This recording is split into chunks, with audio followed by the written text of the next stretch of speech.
رسول اکرم صلی اللہ علیہ وسلم کی سیرت کا ایک روشن پہلو جسے آج اپنانے کی اشد ضرورت ہے وہ یہ ہے کہ انسان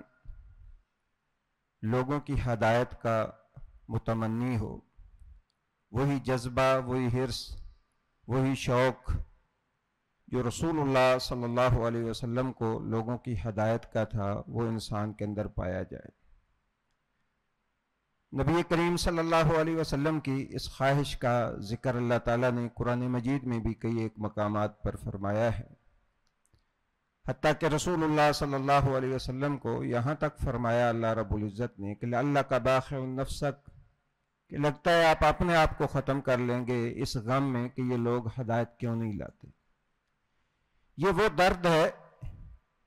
جو امت کے ہر فرد کے اندر ہونا چاہیے، اس لیے کہ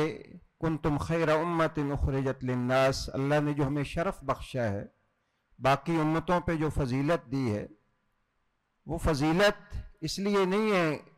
کہ وہ مٹی کے تھے اور ہم کسی اور چیز کے بنے ہوئے انسان ہیں، وہ ہم سے دراز قد بھی تھے، خوبصورت بھی تھے۔ اللہ نے ہمیں جو شرف بخشا ہے وہ اس وجہ سے بخشا ہے کہ نبیوں والا کام اللہ تعالیٰ نے ہمارے ذمے لگایا ہے، اور وہ ہے لوگوں کو دعوت دینا، لوگوں کو خیر اور ہدایت کی طرف بلانا۔ دل کے اندر یہ جذبہ ہونا چاہیے کہ اللہ کی مخلوق اللہ کے عذاب سے اور جہنم سے بچ جائے۔ رسول اللہ صلی اللہ علیہ وسلم کی زندگی کے سینکڑوں واقعات ہیں، ایک لمبا موضوع ہے۔ غزوہ خیبر کے موقع پہ رسول اللہ صلی اللہ علیہ وسلم نے سیدنا علی المرتضیٰ رضی اللہ تعالی عنہ کو خیبر فتح کرنے کے لیے بلایا۔ ان کی آنکھیں خراب تھیں، اپنا لعاب مبارک ان کے اندر لگایا اور فرمایا کہ علی جاؤ۔ پوچھا جا کے کیا کریں گے؟ کہا اللہ کے رسول میں جا کے حملہ آور ہوں گا اور اللہ کی راہ میں قتال کروں گا، جب تک قلعہ فتح نہیں ہو جاتا اس وقت تک واپس نہیں پلٹوں گا۔ رسول اللہ صلی اللہ علیہ وسلم نے سیدنا علی رضی اللہ تعالیٰ عنہ کے جذبات میں جو چیز محسوس کی وہ یہ تھی کہ ایک فاتح بن کر میں قلعے کے اندر داخل ہوں گا۔ آپ صلی اللہ علیہ وسلم نے فرمایا کہ علی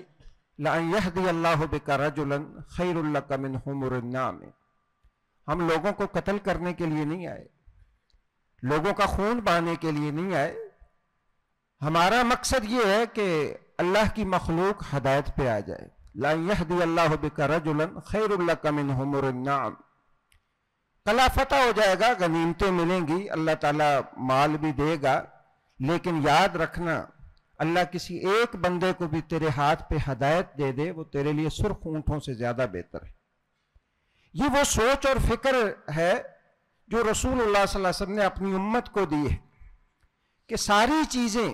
اپنے جذبات، اپنی ساری چیزیں جو ہے وہ سائڈ پہ رکھ کے ایک داعی جو ہے، ایک مسلمان جو ہے، اس کی سب سے بڑی خواہش یہ ہونی چاہیے کہ میرا جو بھائی، میرا جو دوست یا کسی دوسرے مذہب سے تعلق رکھنے والا جو ہے غلط رستے کے اوپر ہے، کفر کے اوپر ہے، وہ ہدایت کے اوپر آ جائے، جہنم سے بچ جائے۔ ایسے سینکڑوں واقعات رسول اللہ صلی اللہ علیہ وسلم کی زندگی میں ملتے ہیں جن سے ہمیں پتہ چلتا ہے کہ آپ نے اسی پہلو کو ہر حوالے سے ترجیح دی ہے۔ آپ صلی اللہ علیہ وسلم کے ساتھ ایک دفعہ صحابہ موجود ہیں، ایک شخص کوئی ایسا رویہ اختیار کرتا ہے جس کی وجہ سے صحابہ کو سخت اذیت پہنچتی ہے، رسول اللہ صلی اللہ علیہ وسلم کے ساتھ کوئی گستاخی والا معاملہ، تو آپ صلی اللہ علیہ وسلم فرماتے ہیں تم اس کو چھوڑ دو۔ پھر آپ نے اس کو سمجھایا اور اپنے صحابہ سے مخاطب کر کے فرمایا، جس کا خلاصہ یہ ہے کہ میری مثال اپنی امت کے ساتھ ایسے ہے جیسے تم میں سے کسی کا اونٹ بہک جائے نا، بدک جائے تو وحشی ہو جاتا ہے اونٹ، تو اس کا مالک اس کے پاس جاتا ہے، اس کی گردن پہ ہاتھ پھیرتا ہے اور اس کو پکڑ کے لے آتا ہے۔ اگر سارے لوگ اس کے پیچھے پڑ جائیں تو وہ اور زیادہ جو ہے وہ بھاگ جائے گا۔ اسی طرح فرمایا میں جو ہے وہ اپنی امت کے بارے میں میری مثال ایسی ہے جیسے اونٹ کا مالک اونٹ پہ ہاتھ پھیر کے اسے جو ہے وہ دوبارہ صحیح کر لیتا ہے،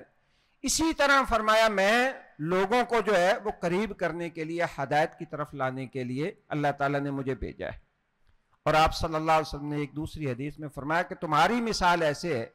جیسے کسی آگ جلانے والے نے آگ جلائی اور پتنگے اس کے اندر اڑ اڑ کے پڑ رہے ہیں، اور میں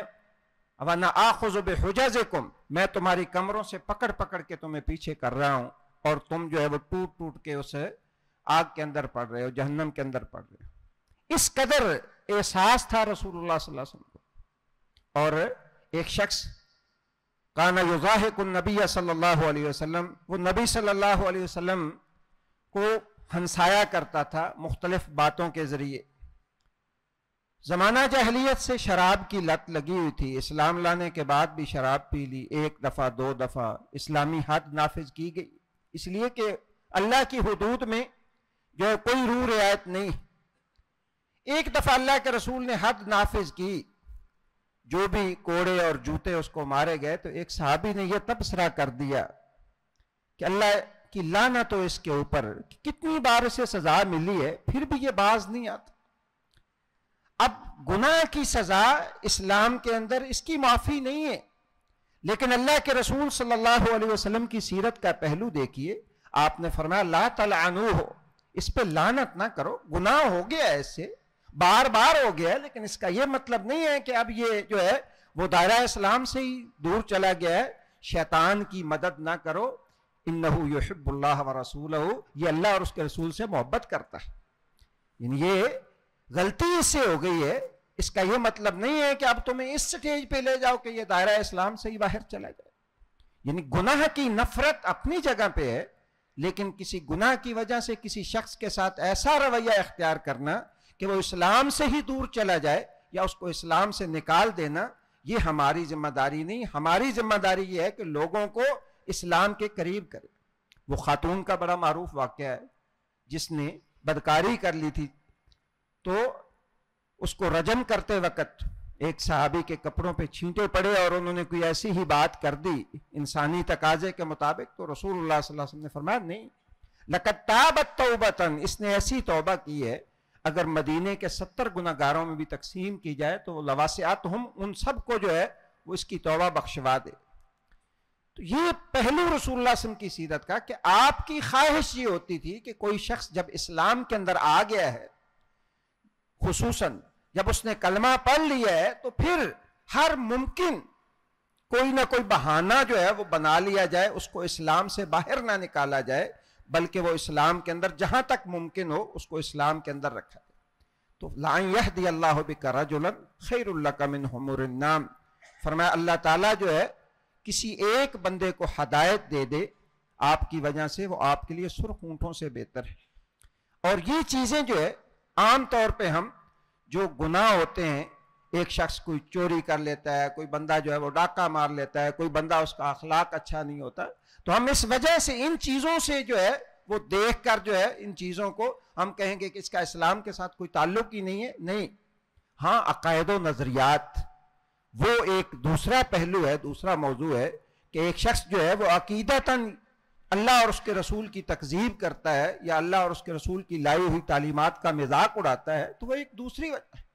لیکن اعمال کی خرابیاں اور بدعمالیوں کی وجہ سے کسی شخص کو جو ہے وہ اس حد تک لے جانا کہ اسے دائرہ اسلام سے ہی نکال دینا، یہ اسلام کا جو ہے وہ فلسفہ نہیں ہے، نہ اسلام کا یہ جو ہے وہ طرز عمل ہے۔ ہمیں کوشش کرنی چاہیے کہ جتنا بھی ہو سکے کسی کو اسلام کے قریب کرنے کی کوشش کریں۔ اگر ہم اسلام کے قریب نہیں کر سکتے کسی کو، اپنے رویے اور عمل کے ساتھ کبھی ایسا نہیں کرنا چاہیے کہ کوئی ہماری وجہ سے اسلام اور اسلامی تعلیمات سے دور ہو جائے۔ اللہ تعالیٰ مجھے بھی اور آپ کو بھی عمل کی توفیق عطا فرمائے۔ سبحانک اللہم و بحمدک، اشہد ان لا الہ الا انت، استغفرک و اتوب الیک۔